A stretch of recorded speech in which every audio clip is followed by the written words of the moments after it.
Fari topic. The cruise ship that became a floating nightmare. Hantavirus.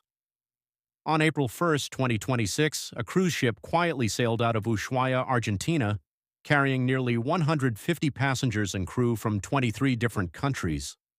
They were headed toward Antarctica and the remote islands of the South Atlantic, a dream expedition. Nobody on board had even the slightest idea that this trip was about to turn into a living nightmare. The first death. For the first few days, everything was perfect. People were socializing, attending parties, enjoying the journey. Then, about 5 days into the trip, a 70-year-old Dutch passenger suddenly developed fever, headache, and mild diarrhea. He visited the ship's doctor. Nothing seemed alarming at first, but within a day or two he began struggling to breathe. His condition deteriorated so rapidly that on April 11th he died right there on the ship. The cause of death? 150 people. No Nobody idea. knew. Passengers didn't pay much attention. Life on board continued, socializing, exploring, enjoying. On April 24th, the ship docked at St. Helena, an island near Africa. The deceased man's wife disembarked with his body and traveled to South Africa.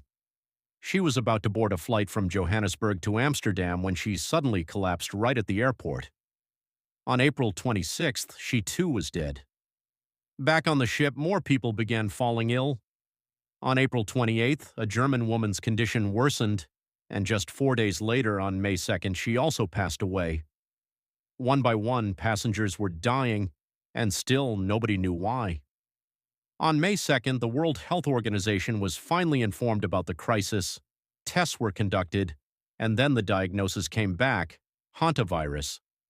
Specifically the Andes strain, a virus with no vaccine, no cure, and a death rate so brutal that it can kill nearly half of those it infects. By May 8th, 8 cases were confirmed, 6 laboratory confirmed, with 3 deaths and a case fatality rate of 38%. The ship was now stranded in the middle of the ocean for days, making global headlines, with no country willing to allow it to dock on their shores.